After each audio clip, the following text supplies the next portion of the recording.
Welcome to Tiger Drop Films, and today I've got a quick video because I just have to talk about this.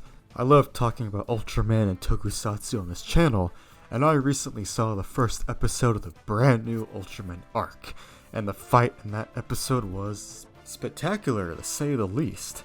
So let's talk about this fight and why I just really love Ultraman fights in general, and how it all ties into my love for tokusatsu. So let's get into it. Today happens to be Eiji Tsuburai's birthday, the creator of Ultraman. It's July 7th.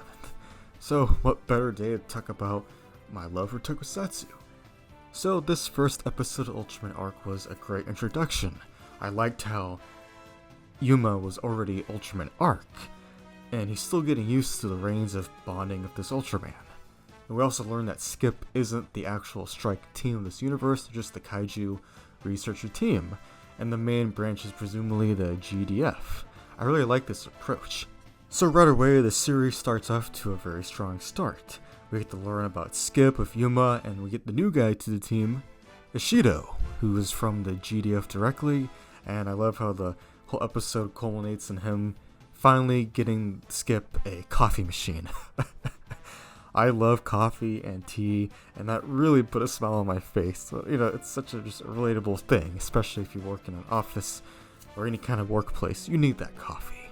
And speaking of Ishido, he really helps cement this fight. You see, Yuma becomes Ultraman Arc, and he saves Ishido from the rubble, puts him on a building, and we get this great shot where the camera pans up into Ishido's phone because he starts filming Arc's fight.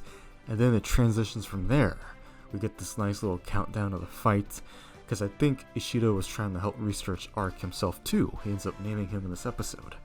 And we get this great fight between Ultraman Arc and his opponent, Shagong, a armored shell monster that has all these space parasites in him. And he's attacking this sort of calcium, carbonate factory. And throughout this whole entire tokusatsu sequence, we get everything I love. A great sense of scale, a lot of nice perspective shots with people, some human weapons in the form of those laser tanks on the ground, and we get a lot of buildings being destroyed. In addition to a bunch of great choreography between Ultraman and his opponent, with some brilliant CGI splicing there too. I gotta say, the past about 12 years of Ultraman, I love what they've done with CGI. They keep getting better and better. But not only that, they really know how to emphasize how great their practical effects are. And I think this Arc versus Shagong fight really illustrates that to a T. I thought the whole panning shot from Ishido's phone was already great, but there's something that really blew my mind. And it's kind of popped up here and there with this Reiraw era. And the shot I'm talking about from this fight is when Arc gets knocked down, and the camera pans a little back, and this building blocks Arc in the forefront, and so he's in the background. And the shot starts at the bottom after Arc falls. We get this great interior shot of the parking lot of this small little corporate office, and then it pans up to the first floor. We see a TV that's also broadcasting a little different angle of the same fight that's going on. So we got this nice little office area, pans up to the next two floors, and we get to see people. Yes, that's right, people imposed into this little tokusatsu area, and it really helped bring this area to life. And like I said, it brought perspective, scale, and it helped highlight how gigantic these monsters are. Even if they are Showa size, they're still gigantic, kind of like we saw in Godzilla -1. And in the same shot, on about the second and third floor, Arc gets up and he puts his hand against the window. Keep in mind, this is tokusatsu.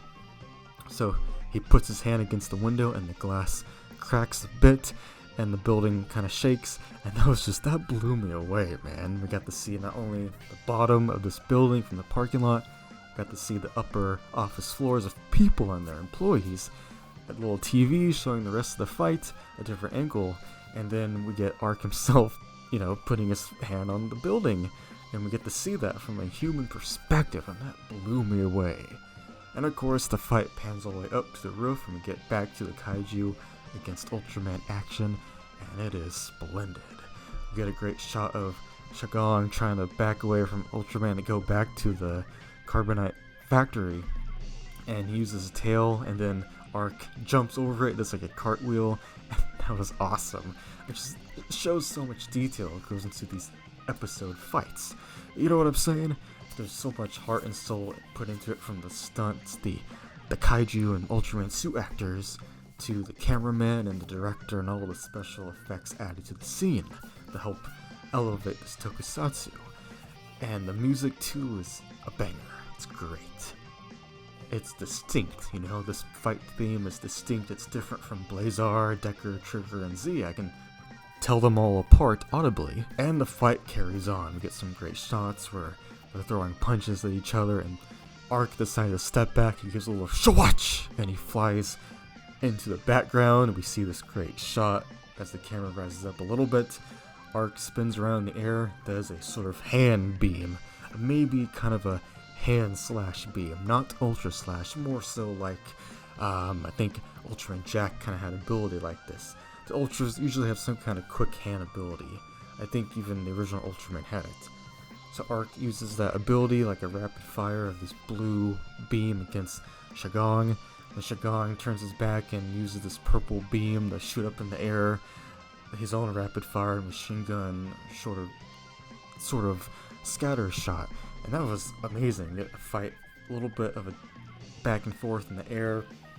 Then the fight goes back to the ground, and Arc uses his hand motion to make an energy shield. And I think Ultraman Rising kind of had a similar design of its shield, if I'm not mistaken. Could be wrong there, but I really like to see Ultraman use his energy Spacium shield against the attacks of the kaiju, and he fights back, and then we get this nice little moment where we get to hear Arc's voice once again, and that really surprised me.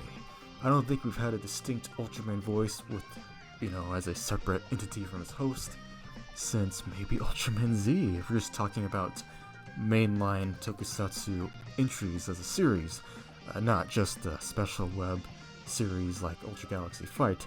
So yeah, that was really nice to see and hear Arc speak to Yuma. And we get to see Yuma briefly in his eye, the eyes of Arc, respond to Arc's request to use his imagination. Because it turns out, if you remember in the top right of the screen, there's a little countdown, or a count up.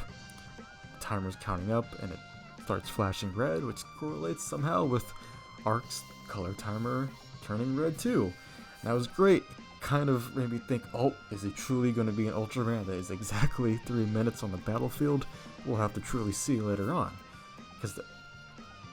And then, with the power of imagination, Arc is able to break his energy shield in half.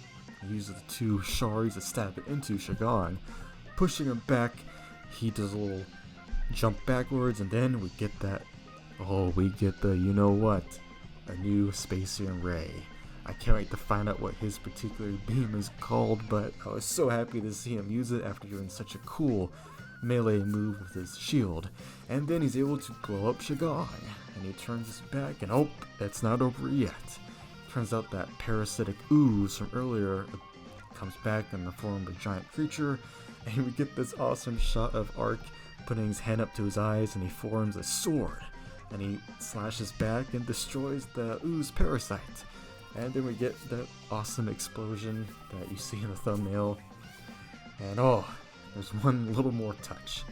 Arc finishes the fight not just by flying, but he makes a little energy arc in the sky when he flies away. And that's how Ishido is able to properly name this Ultraman.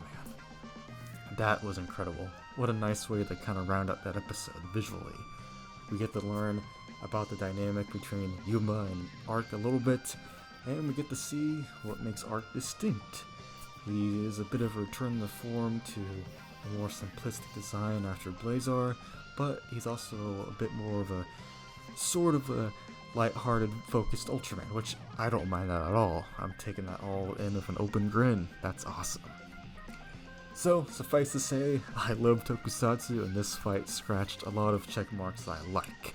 Got to see some military action of miniatures, got some great shots from inside of buildings using real people, and yeah, all the overall perspective, cinematography, implementation of CGI that matched the practical tokusatsu, and great performances from the suit actors, and amazing music. Yeah, I love this fight. The whole Reiwa era has pretty much knocked out the part of opening fights and just, really creative fights. And since this Ultraman arc is all about using the power of imagination, well, then I'm sure we can expect a bunch of creativity going forward. So, Ultraman Arc, I may not have talked about the story too much today, but I gotta say, as a lover of tokusatsu, this fight just really blew me away, and I'm looking forward to more. Thank you guys so much for watching. I've been Tiger Drop Films, and please stay tuned. I got more Ultraman, Yakuza, Resident Evil, and Godzilla content coming. So, thanks for watching, and please stay tuned.